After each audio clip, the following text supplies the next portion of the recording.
प्रिय विद्यार्थियों, मैं वीएस सिकरवार नेशनल रैंकर की ओर से आप सभी का स्वागत करता हूं। प्रबंध की प्रकृति एवं महत्व वाले चैप्टर के अंतर्गत अब हम कुछ रिक्त स्थानों पर चर्चा करते हैं। प्रबंध के सिद्धांतों की उपयोगिता है। प्रबंध के सिद्धांतों की कौन सी उपयोगिता है, क्या उपयोगिता है? तो इसका उत्तर आएगा सार्वभौमिक उपयोगिता, यूनिवर्सल। प्रबंध के सिद्धांत सभी जगह उपयोगी हैं। इसका उत्तर होगा सार्वभौमिक उपयोगिता। प्रबंध का कार्य क्रियान्वित करता है। प्रबंध का कार्य क्या करता है? प्रबंध का कार्य नीतियों को क्रियान्वित करना। नीतियों को क्रियान्वित करना मतलब लागू करना। ठीक है, तो जो उच्च स्तरीय प्रबंध होता है वो नीति बनाता है और उनको क्रियान्वित कौन करता है? प्रबंध। तो प्रबंध का कार्य नीतियों को क्रियान्वित करना, लागू करना होता है। प्रबंध जन्मजात एवं अर्जित प्रतिभा है। यह हमने पहले स्टेटमेंट देखा हुआ है। अर्जित मतलब जिसे प्रशिक्षण के माध्यम से प्राप्त किया जा सकता है। नियोजन प्रबंध का कौन सा कार्य है? प्राथमिक, मुख्य, पहला कार्य, कुछ भी लिख सकते हैं आप। प्रबंध व्यक्तियों का विकास है, न कि वस्तुओं का निर्देशन। व्यक्तियों का विकास करता है, न कि वस्तुओं का निर्देशन करता है।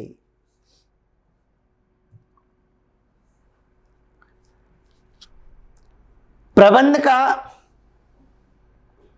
सर्वप्रथम कार्य जो है, पहला कार्य नियोजन है, प्लानिंग। प्रशासन किसका निर्धारण करता है? नीतियों का। प्रशासन पॉलिसी बनाता है। ठीक है, यह नीतियों का निर्धारण करता है। प्रशासन संगठन परस्पर निर्भर है। कौन से तीन आपस में निर्भर है? प्रबंध, प्रशासन और संगठन आपस में निर्भर है। प्रबंध के सिद्धांत गतिशील होते हैं, परिवर्तनशील होते हैं, सामान्य परिस्थिति के अनुसार ये बदल सकते हैं। कर्मचारियों के कार्यों का मूल्यांकन करना, ये किसका कार्य है? ये निम्न स्तरीय प्रबंध का कार्य है कि जो कर्मचारियों से संपर्क में रहते हैं उनके कार्यों का मूल्यांकन करना निम्न स्तरीय प्रबंध का कार्य है। उद्देश्य जो है प्रबंध द्वारा निर्धारित किए जाते हैं। उद्देश्य किसके द्वारा निर्धारित किए जाते हैं? उच्च स्तरीय प्रबंध के द्वारा। तो यहां पर आएगा उच्च स्तरीय प्रबंध। पर्यवेक्षक प्रबंध को कौन सा प्रबंध कहते हैं? तो जो पर्यवेक्षक सुपरविजर है वो निम्न स्तरीय प्रबंध कहलाता है। और प्रबंध का आधुनिक कार्य नवाचार, इनोवेशन, यह प्रबंध का आधुनिक कार्य है। अब हम कुछ सत्य असत्य पर चर्चा करते हैं। प्रबंध प्राकृतिक विज्ञान की भांति निश्चित विज्ञान नहीं है। प्रबंध प्राकृतिक विज्ञान की भांति निश्चित विज्ञान नहीं है, अर्थात यह विज्ञान जैसा है, एग्जैक्ट विज्ञान नहीं है। यह स्टेटमेंट सही है।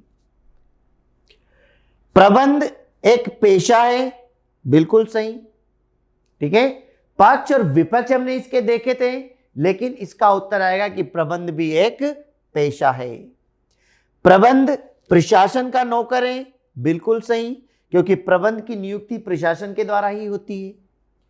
प्रबंध केवल उद्योगों तक सीमित है, बिल्कुल नहीं।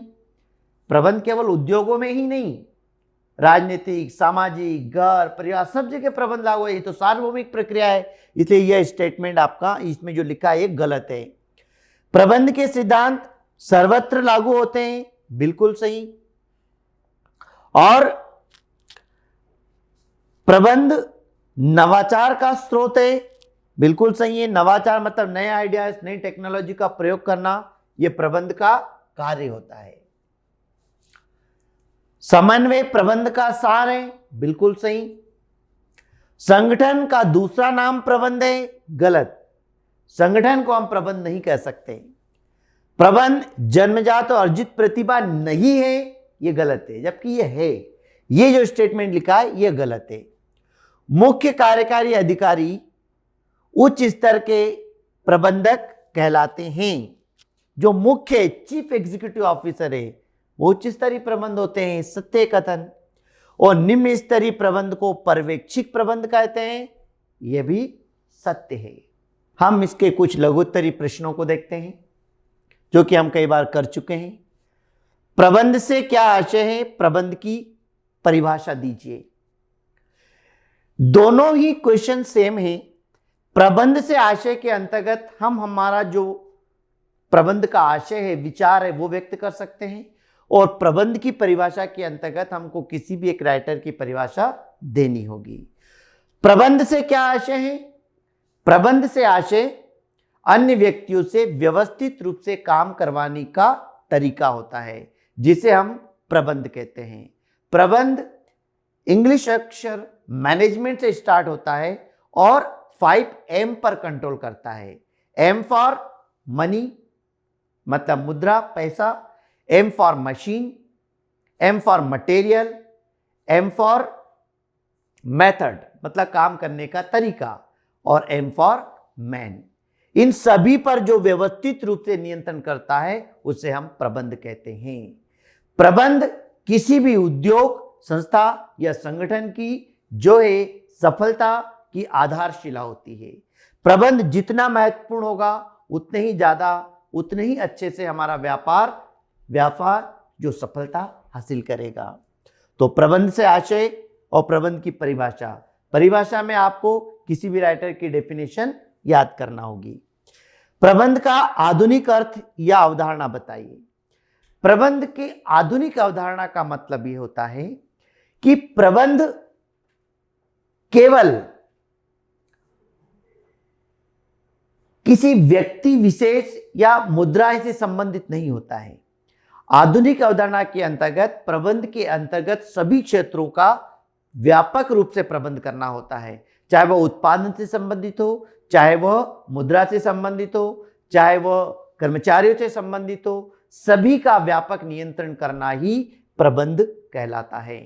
एक टीम भावना से जब काम की जाती है, जिसके अंतर्गत हर क्षेत्र का, हर पहलू का व्यवस्थित रूप से अध्ययन किया जाता है। और प्रबंध के आधुनिक अवधारणा में सबसे मेन जो है वो है नवाचार। प्रबंध के अंतर्गत, आधुनिक अवधारणा के अंतर्गत नए विचार, नई टेक्नोलॉजी और नए तकनीकों को अपनाना ही प्रबंध का आधुनिक विचारधारा है, जो जमाने के साथ चलना, परिस्थितियों के साथ चलना और व्यापार में प्रतियोगिता का सामना करने में अपने व्यापार को स्थिर रखने का कार्य आधुनिक अवधारणा के अंतर्गत आता है। और आधुनिक अवधारणा में मुख्य होता है नवाचार, नए आइडियाज लाना, नई टेक्नोलॉजी या नए तकनीकों को अपनाना ही प्रबंध की आधुनिक विचारधारा है। क्या प्रबंध एक विज्ञान है? तो इसको बोला जा सकता है कि प्रबंध निश्चित विज्ञान नहीं है, लेकिन विज्ञान के जैसा है। क्योंकि जिस प्रकार विज्ञान के निश्चित सिद्धांत होते हैं, नियम होते हैं, ऐसे ही हमारे प्रबंध के भी निश्चित सिद्धांत और नियम है जो सभी के द्वारा मान्य है। इसलिए प्रबंध को विज्ञान कहा जा सकता है, परंतु निश्चित विज्ञान इसलिए नहीं कह सकते हैं क्योंकि प्रबंध के जो सिद्धांत के जो नियम है वो लोचशील है, परिवर्तनशील है, लेकिन विज्ञान के जो नियम है वो कठोर होते हैं। अतः प्रबंध भी एक विज्ञान है, परंतु निश्चित विज्ञान नहीं है। क्या प्रबंध एक कला है? तो प्रबंध एक कला इसलिए है, कला अर्थात कार्य को करने का व्यवस्थित तरीका, कि वैज्ञानिक सिद्धांतों को तो अपना सकते हैं, लेकिन उन सिद्धांतों को किस प्रकार व्यवहारिक रूप से लागू करना ताकि उद्योग का, संस्था का, संगठन का विकास हो सके। तो व्यवस्थित रूप से सही तरीके पे प्रबंध के सिद्धांतों का प्रयोग करना ही एक कला है, और कला का अर्थ होता है कार्य करने का तरीका। तो व्यवहारिक रूप से उन सिद्धांतों का पालन करना और उन्हें संगठन में निश्चित स्थान पर लागू करना, यही प्रबंध का जो है मुख्य कार्य है, जिसे हम बोल सकते हैं कला, अर्थात कार्य करने का तरीका।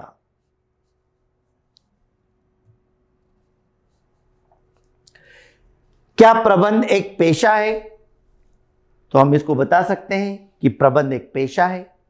पेशे की पहले परिभाषा बताना होगी। किसी भी कार्य को करने से पहले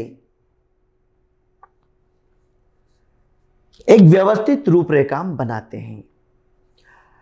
यहां पर पेशे से आशय क्या होता है?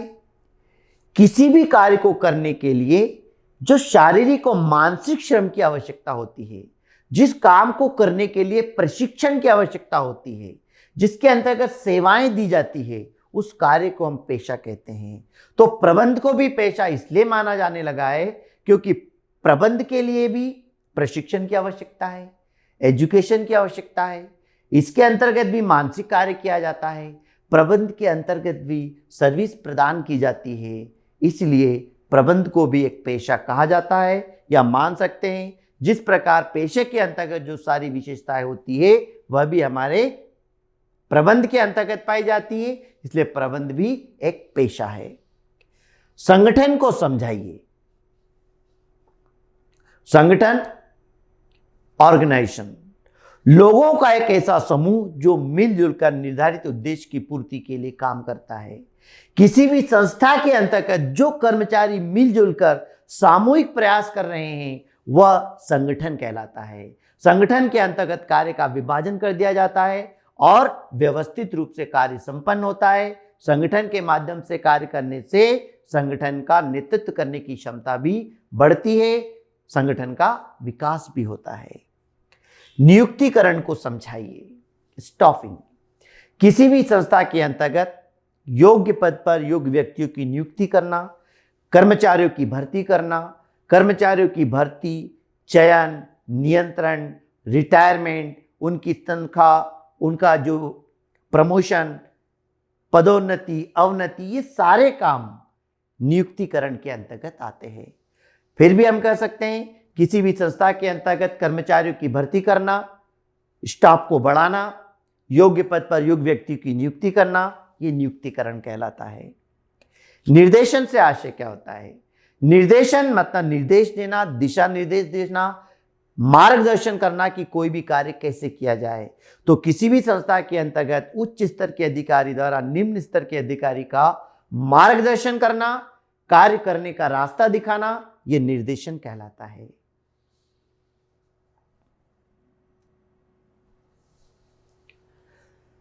प्रबंध का सार्वभौमिक प्रक्रिया के रूप में वर्णन कीजिए।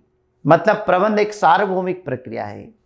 सार्वभौमिक प्रक्रिया का मतलब होता है ऐसी क्रिया जो न केवल संगठन में, न केवल व्यापारिक क्षेत्र में लागू होती है, बल्कि हर क्षेत्र में जिसका महत्व होता है उसे सार्वभौमिक कहते हैं। इसलिए प्रबंध न केवल व्यापार के, उद्योग के क्षेत्र में ही लागू होता है, बल्कि राजनीतिक, शैक्षणिक, सामाजिक, पारिवारिक हर क्षेत्र में प्रबंध लागू होता है।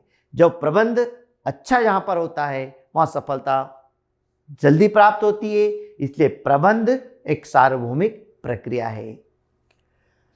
उच्च स्तरीय प्रबंध को समझाइए। उच्च स्तरीय प्रबंध से आशय ऐसे प्रबंध से होता है जो संस्था के सर्वोच्च अधिकारी होते हैं, जो नीतियों को बनाते हैं, निर्देशन देते हैं, सभी साधन उपलब्ध कराते हैं। ऐसे प्रबंध को उच्च स्तरीय प्रबंध कहते हैं।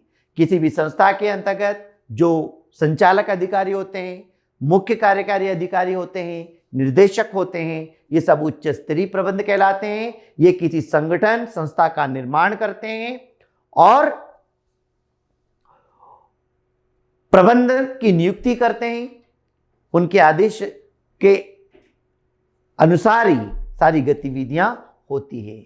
तो उच्च स्तरीय प्रबंध वह प्रबंध होता है जो नीतियों को बनाता है, उन्हें लागू करवाने का कार्य करवाता है और आदेश देता है, और उस संस्था के अंतर्गत सभी आवश्यक साधनों को उपलब्ध कराता है और सभी कार्यों के लिए यह प्रबंध उत्तरदायी होता है। इसे हम उच्च स्तरीय प्रबंध कहते हैं। पर्यवेक्षक या निम्न स्तरीय प्रबंध क्या होता है? निम्न स्तरीय प्रबंध से आशय ऐसे प्रबंध से होता है जो कि निम्न स्तर के कर्मचारियों से प्रत्यक्ष रूप से संपर्क में रहता है, उनसे कार्य करवाता है, उनका मार्गदर्शन करता है और उच्च स्तर के उद्देश्यों की पूर्ति जो कि मध्य स्तरीय प्रबंध के माध्यम से उनके पास प्राप्त होती है, उसे पूरा करने का कार्य निम्न स्तरीय प्रबंध का होता है।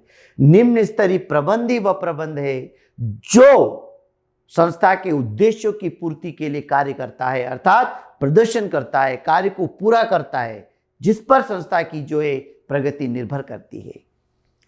समन्वय के तत्व बताइए। समन्वय मतलब संस्था के अंतर्गत सभी कर्मचारियों के बीच सामंजस्य बिठाना, तालमेल बिठाना, इसे ही हम बोलते हैं समन्वय। समन्वय में पहला आता है एकीकरण, दूसरा आता है संतुलन। एकीकरण, संतुलन, समय निर्धारण और अनुसूची, ये इसके 4 मुख्य तत्व होते हैं। Thank you.